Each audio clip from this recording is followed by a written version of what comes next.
Assalamualaikum warahmatullahi wabarakatuh. Waalaikumsalam warahmatullahi wabarakatuh. Alhamdulillahirabbil alamin wassalatu wassalamu ala asrofil anbiya'i wal mursalin Sayyidina wa maulana Muhammadin wa ala alihi washabihi ajmain. Yang saya hormati, yang dimuliakan Gus Wahid, para senior, semua peserta halaqah yang berbahagia, kita banyak bersyukur pada Allah. Salawat dan salam kita persembahkan pada panutan kita Muhammad Rasulullah Sallallahu Alaihi Wasallam. Tentang spiritual, kekuatan spiritual, kegiatan ruhani ini sesungguhnya memang justru itulah dalam diri kita ini. Dulu diri kita ini sebetulnya digerakkan oleh ruhani kita ini sebetulnya. Bahkan yang disebut kita, yang sebenar-benar kita itu ya justru di rohani ini. Itu bisa kita buktikan ketika kita sedang tidur dan kita mati. Tatkala kita tidur itu kan mata kita masih ada, telinga kita masih ada, mulut kita masih ada, tangan kita ada, otak kita ada, masih lengkap. Tetapi ketika kita tidur tidak bisa apa-apa. Telinga kita tidak bisa dengar, mata kita tidak kita lihat, otak kita tidak bisa berpikir. Mengapa? Karena ruhani kita lagi digenggam oleh Allah. Allahu yatawaffa anfusa hina mautiha allati lam tamut bi manamiha dan seterusnya itu. Jadi sebetulnya kekuatan itu adalah bukan otaknya, bukan telinga, bukan mata, bukan anggota badan kita, tapi yang punya. Anggota badan ini hanya alat sebetulnya. Yang mendengar bukan telinga, tapi yang mendengar adalah yang punya telinga, adalah ruh itu. Yang melihat bukan mata, tapi yang punya mata. Yang ngomong seperti saya ini, yang ngomong itu bukan maunya mulut saya, tetapi adalah saya yang punya mulut. Yang berpikir itu adalah bukan otak saya, tetapi adalah saya, ruh saya ini sebetulnya yang berpikir. Semuanya itu adalah alat sebetulnya ini. Begitu juga kalau roh ini sudah kembali, maka semua yang ada di dalam tubuh kita ini tidak ada gunanya apa-apa, maka lalu segera dimandikan, dikafani, disolatkan, lalu diantarkan ke makam, ke kubur. Kenapa kok diantar ke kubur? Karena yang punya tubuh ini sudah kembali untuk selama-lamanya. Jadi sebetulnya yang kita bicarakan malam ini adalah inti daripada inti manusia itu sesungguhnya di situ. Yang seharusnya dididik itu adalah yang punya ini, ruh ini sebetulnya yang didik. Hanya seringkali yang dididik adalah hal yang sebetulnya bukan menjadi pengendali, yang didik adalah otak. Padahal otak itu hanyalah alat sebetulnya. Alatnya yang punya otak, sama dengan telinga, sama dengan mata itu. Jadi kalau kita diskusi ini sesungguhnya adalah memang mendiskusikan inti daripada manusia itu sendiri, kita sendiri ini sebetulnya. Yang tubuh ini sebetulnya hanya alat saja sebetulnya, alat ruhani itu. Bahkan nanti yang akan dimintai pertanggungan jawab, yang akan dilihat Allah itu sebetulnya kan yang ada di dalam dada itu. Innallaha la yanzuru ila suwarikum wala ajsamikum walakin yanzuru ila qulubikum. Hati ini hanya seringkali justru ini yang terlewatkan. Bahkan tatkala kita bicara pendidikan, yang kita didik itu alat-alatnya. Yang kita didik itu adalah pembantu-pembantunya. Sedangkan yang punya tuan rumahnya ialah ruhani ini tidak dididik gitu kan.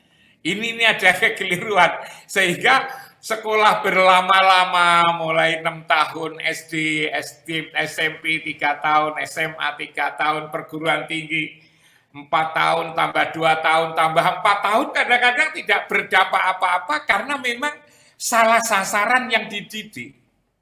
Yang dididik itu pembantunya, alatnya, otaknya, bukan yang punya otak. Nah ini barangkali ada perlu direnungkan, didiskusikan agar kita tidak salah tatkala mendidik, sasaran yang dididik itu tidak keliru. Agama sendiri yang kedua, sesungguhnya adalah ngurus yang ada di dalam dada ini, ruh ini sebetulnya yang agama itu ngurus rohani. Ngurus rohani. Kalau hal-hal yang sifatnya jasmani itu yang berkali-kali saya katakan, itu diserahkan kepada manusia sendiri. Antum a'lamu bi umuri dunyakum kan itu. Agama tidak ngajari bagaimana bertani yang bagus, bagaimana berdagang agar untungnya banyak, bagaimana mengembangkan sains teknologi, bagaimana mengembangkan masyarakat. Itu rasa-rasanya tidak ada petunjuk. Kecuali hanya norma-norma saja bahwa ini harus jujur, harus sabar, harus ikhlas. Tetapi bagaimana itu dijalankan, itu rasa-rasanya antum a'lamu bi umuri dunyakum. Nah di sini umat Islam di berbagai belahan dunia ini terlalu sibuk ngurus yang disebut dengan agama, tetapi ya urusan-urusan dunia ini terlewatkan. Mestinya umat Islam itu juga membangun dengan kemampuannya sendiri gitu kan, membangun sains teknologi, membuat pusat-pusat riset. Dan pusat-pusat riset itu sesungguhnya adalah diserahkan kepada manusia sendiri. Sebetulnya itu kalau agama memberikan hanya sinyal-sinyal petunjuknya saja. Jadi agama itu memang rohani, yang kita bicarakan ini adalah rohani, yang manusia sendiri tatkala ngurus rohani ini sebetulnya tidak bisa. Jadi agama itu adalah menyelesaikan persoalan-persoalan manusia yang tidak bisa diselesaikan sendiri oleh manusia sebetulnya itu. Bagaimana kita itu jujur, bagaimana kita itu ikhlas, bagaimana kita itu adil, bagaimana kita itu istiqomah, rasa-rasanya. Karena itulah maka mungkin ada cara-cara tertentu untuk membangun bagaimana agar kita jujur. Coba sekian lama Indonesia merdeka, persoalannya itu tetap saja kepada persoalan ketidakjujuran ini. Sudah ada pengawas, sudah ada irjen, sudah ada KPK, sudah ada polisi, sudah ada pengadilan, sudah ada penjara, ternyata masih berjalan terus. Karena itu apa? Karena memang barangkali agama di sini belum dimanfaatkan dalam luas-luasnya secara tepat untuk memperbaiki hati ini yang menyuruh kita berperilaku ini. Lalu terkait dengan rohani spiritual ini doa. Kita itu kalau berdoa itu ada tempat doa loh sebetulnya itu. Tapi dikira tempat itu sama gitu kan. Padahal tempat itu tidak sama. Ini kan musimnya haji. Itu bisa dipakai untuk menangkap betapa pentingnya memilih tempat. Yang namanya wukuf haji itu kan hanya berhenti duduk berdoa, tapi berhenti duduk doanya itu harus di Arafah. Saya di Malang itu lalu ada sawah yang begitu luas, sekarang juga kosong tidak ditanami. Lalu kemudian saya pertimbangan efektif efisien, lalu saya berhenti duduk di sawah belakang rumah saya, kan tidak boleh saya nama itu wukuf itu. Wukuf itu harus di Arafah. Begitu juga sa'i. Sa'i itu kan berjalan kaki kira-kira 800 meter. Di depan rumah saya itu ada jalan panjang itu kira-kira ya 1 kilo. Tapi tak pakai untuk sa'i kan tidak boleh gitu kan. Kalau saya barangkali mondar-mandir ada apa Prof Imam itu kok mondar-mandir di situ. Saya ini lagi sa'i gitu kan tidak boleh.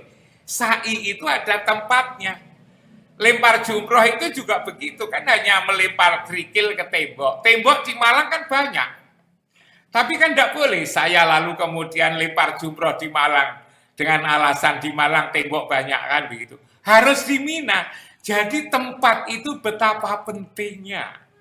Nah, kalau itu doa, itu lalu di mana doa itu? Jangan-jangan juga ada tempat. Kok lalu kemudian ada kot narota koluba wajah kafis sama falan walianaka kiblatan tardoha fawali wajah kasatarol masjidil haram. Jadi ternyata ayat-ayat begini jumlahnya juga banyak. Umirtu an a'buda robba hadhil baldatil ladzi harramaha walahu kullu sayin. Itu juga begitu. Dan ayat-ayat banyak sekali. Nah, tempat itu di mana sebetulnya itu? Ternyata tempat doa itu ada sendiri sebetulnya. Kita secara hakikat tatkala doa sowan Rasulullah di Baitullah itu. Lalu kita berdoa. Saya dulu pernah bercerita ketika kepala saya itu kena tumor itu sebelah kanan itu, lalu kemudian mau dioperasi, lalu kawan saya mengatakan untuk apa? Belum tentu sembuh, ayo kita memohon saja kepada Rasul, beriktikat, berhakikat di Baitullah. Merasa ingatan kita ketika berdoa itu ada di tempat yang mulia itu. Yang dikatakan kot narota koluba wajhaka fis sama falan waliyanaka kiblatan tardoha fawali wajhaka satrol masjidil haram. Saya sudah dipakai MRI itu di rumah sakit primer di Jakarta itu diperiksa oleh dokter Daniel itu ada daging yang tumbuh di sebelah kanan saya itu lalu mau dibedah itu. Saya lalu diajak, ayo kita memohon. Tetapi memang jangan dikira itu gampang, itu berat sekali. Untuk kita lalu konsentrasi berada di tempat itu, lalu kemudian kita pulang pergi, sulit sekali. Kalau kita bisa sebetulnya, insya Allah doa kita ini bisa diijabahi. Jadi sebetulnya doa ini yang dilupakan selama ini, Gus Wahid, adalah tempat berdoa. Sama dengan sholat kita ini begitu takbiratul ikram kan, lalu kemudian ingatan kita ini kemana-mana. Padahal di sana dikatakan kan begitu Allahu Akbar, kita ingat apa khalakoh, kita ingat macam-macam. Itu kan ada wa makana sholatuhum indal baiti illa mukaan wa tasdiyatan. Fadukul adaba bima kuntum takfurun. Tidaklah sholat di tempat ini kecuali hanya bersiul-siul dan bertepuk tangan. Jangan-jangan doa-doa kita ini tidak dikabulkan karena kita ini tidak dihiraukan sebetulnya. Karena kurang memperhatikan tempat berdoa. Tempat berdoa, tempat sholat tentu tidak dari sisi fisik, tetapi dari sisi batin kita itu, ingatan kita itu selalu berada di Masjidil Haram, selalu di Baitullah yang ditandai Ka'bah itu, saya kira begitu. Yang ini sebetulnya terlupakan sebetulnya. Kita ini melupakan rumah ya. Kita ini melupakan rumah ruhani. Rumah ruhani itulah Baitullah yang 5 kali sehari semalam kita harus berada di tempat itu, paling tidak lewat sholat. Sehingga kalau kita berada di tempat itu, ketika kita sholat, maka lalu kemudian hati kita, penyakit hati kita ini akan dicabut. Yang selalu saya samakan, wa naza'na ma fi sudurihim min ghilin, aku cabut penyakit apa yang ada di dalam dada, min ghilin. Di mana? Tajri min tahtihal anhar, di tempat yang di bawahnya mengalir sungai, itulah Zam-Zam itu. Jadi memang spiritual itu mempunyai kekuatan yang luar biasa, hanya pendaya gunaannya saja yang perlu kita musyawarahkan. Ini Gus Wahid, jangan-jangan persoalan tempat. Bacaannya sudah bagus, sudah lancar, keinginannya sudah kuat, tapi kurang komplit tempat berdoa, tempat sholat, dan seterusnya itu. Saya kira itu Gus Wahid, kurang lebihnya mohon maaf. Assalamualaikum warahmatullahi wabarakatuh. Waalaikumsalam.